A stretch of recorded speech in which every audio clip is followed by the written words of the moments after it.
السلام عليكم ورحمة الله وبركاته. فيديو جديد من قناتكم علي بدر. موعد والتوقيت والقناة الناقلة لمباراة المغرب ضد بلجيكا الودية القادمة للفوتسال تحت 23 سنة.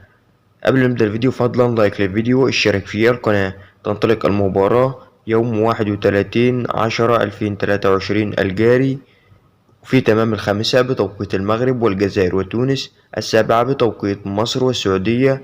القناة الناقلة للمباراة قناة المغربية الرياضية. توقع نتيجة مباراة منتخب المغرب ضد بلجيكا القادمة تحت 23 سنة للفوتوسال في التعليقات. لا تنسى الصلاة على النبي في التعليقات والاشتراك في القناة ليصل كل جديد بإذن الله.